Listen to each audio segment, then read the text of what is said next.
جو بہت زیادہ مجھے انفیکٹ ریئلائز ہوئی نا وہ یہ تھی ان میں سے 2 یا 3 چیزیں انفیکٹ. ون واز ایک بندہ نا بڑا ہمبل ہو جاتا ہے اور اللہ تعالیٰ کے سامنے نا اپنی توبہ ضرور کرنا شروع کرتا ہے. توبہ is something that really hits you کہ یار ریپینٹ کرو ریپینٹ کرو ریپینٹ کرو. میں سمجھتا ہوں کہ یہ ہر بندہ بھی نہیں اس بارے میں سوچتا. لوگ دفنا کے رونا دھونا ہوتا ہے کہ ابا چلے گئے اماں چلی گئی. یہ چیز کو اپنے پہ لے کے آنا نا کہ میں اب توبہ کروں میں اچھی لائف گزاروں, یہ ہر بندہ نہیں کر سکتا. یہ جو بلیسنگ ہے کہ آپ اس طرح سوچ رہے تھے. ایک میں کچھ آیات جو ہے وہ پڑھ رہا تھا. عموماً ہم نے سنا ہے آیت ہے سورہ عبسہ کی کچھ آیات ہیں کہ جب قیامت کا دن آئے گا وہ چیخ آئے گی تو کیا ہوگا, بندہ جو ہے اپنے جو ہے یوم یفر المرء من اخی, یعنی بھاگے گا اپنے بھائی سے بھاگے گا, اپنی ماں سے بھاگے گا, والد سے بھاگے گا, ٹھیک ہے, وصاحبتہ وبنی, اپنی بیوی سے بھاگے گا, اپنے بیٹے سے بھاگے گا. اندازہ کریں یہ آیت معروف ہے, ہم سنتے رہتے ہیں.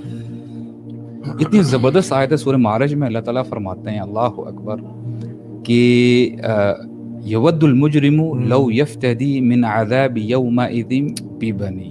اللہ اکبر. اب دیکھیں یہاں پہ فرسٹ سینیریو کیا ہے, میں پہلی آیات کو ڈسکاؤنٹ نہیں کر رہا ہوں, بہت زبردست آیات ہیں, آپ کو ہلا کے رکھ دیتی ہیں.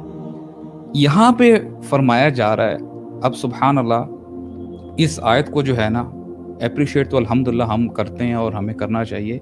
ایک باپ سے ذرا آپ پوچھ کے دیکھیں, باپ اس کو اپریشیٹ کرے گا کہ اس دن جو آیات کی ٹرانسلیشن ہے کہ بندہ جو ہے اپنے بچے کو سامنے کھڑا کر دے گا, بولے گا اس کو آپ لے جائیں جہنم میں ڈال دیں, اور لو یفتدی یعنی اس دن مجھے عذاب سے بچا لیں, میرے بچے کو جہنم میں ڈال دیں. اللہ اکبر. کیا از دیٹ اٹ؟ نہیں. وصاحبتہ واخی, اپنی بیوی کو کہے گا میری بیوی کو لے جاؤ جہنم میں, میرے بھائی کو لے جاؤ, ٹھیک ہے. وفصیلتہ التی تؤوی, میرے آپ کو پتہ ہے عرب کے لیے یعنی قبیلہ جو ہے بڑا وہ ایک فخر کا ایک ہوتا تھا جو ہے کہ ہم یہ فلاں فلاں قبیلے کے ہیں. آج بھی ہمیں ہوتا ہے کہ ہم فلاں کاسٹ کے ہیں, کہے گا میرے سارے قبیلے والوں کو سب کو لے جاؤ.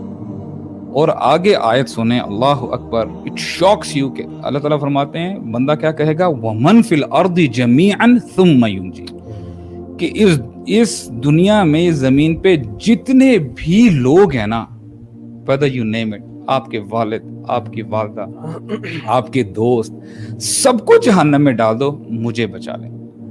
ثم ينجي, مجھے بچا لیں. اب اندازہ کریں, اب سبحان اللہ, اب دیکھیں خرم بھائی نے کیسے بتایا کہ دیکھیں اب اس دنیا میں ہمارے جو ریلیشنز ہیں نا, یہ the most important relations are these relations. ہم ان کے لیے جان کھپا دیتے ہیں, ہم اپنی جان گوا دیں گے ان ریلیشنز کے لیے. اس دن انہی لوگوں کو اپنے آپ کو عذاب سے بچانے کے لیے ہم ان کو جو ہے جھونک دیں گے. سب سے زیادہ ایموشنل بات تو یہ ہے کہ the guy is talking about his kids. His kids, اپنے بچوں کو. We all have sons, alhamdulillah, and kids. Think about your own son. You will say to Allah subhanahu wa ta'ala, okay Allah, throw this kid to Jahannam to save my skin. اللہ اکبر. کیا نہیں imagine, مطلب وہ شوق کی کیا کیفیت ہو سکتی ہے کہ جیسے وہ آتا بھی ہے نا کہ جب ہارن بجایا جائے گا, ٹرمپٹ کا سور پھونکا جائے گا, تو ماں بچہ جس کو اٹھایا ہوگا دودھ پیتے بچے کو, کبھی سوچ سکتا ہے یار بندہ کہ ماں چلو ایک تو دوسرا بندہ بھی نہیں سوچ سکتا, لیکن ماں اس بچے کو پھینک کر بھاگ جائے, یہ اس ٹیرر کی بات ہوگی. اگر آپ دنیا کے بھی کچھ دھماکوں کی بات کریں نا, تو دنیا کے بھی جو دھماکے ہیں نا ان میں بھی یو وڈ ناٹ سی کہ کوئی ماں جو ہے وہ اپنے بچے کو پھینک کے بھاگے گی. ماں ہمیشہ بچے کو لے کے بھاگے گی اگر بلڈنگ میں آگ لگ گئی ہے, کوئی دھماکہ ہونے والا ہے. But the dhamaka of that day, that particular time, the destruction, sky coming down or earth breaking into pieces and everything basically coming over you, that terror, we cannot imagine that. Imagine اپنے 4 بچے سامنے کھڑے کر دیں ہم اور کہیں کہ یا اللہ اس کو بھی ڈال, اس کو بھی ڈال, اس کو بھی ڈال, جتنے بچے ہیں unbelievable. مطلب سیلفشنس کی انتہا دیکھیں اس دن کے انسان کتنا اپنے آپ کو بچانا چاہ رہا ہوگا, کیونکہ اس دن کا معاملہ بہت بڑا ہوگا.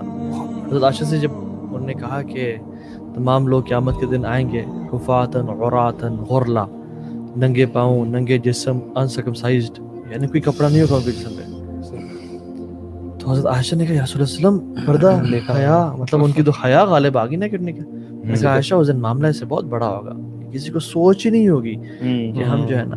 اور جیسے آپ کے والد صاحب کی آپ نے اس دن شیئر کیا, بڑا وہ ہیٹ کیا مجھے کہ 4 گھنٹے پہلے ان کو نہیں پتا تھا کہ میں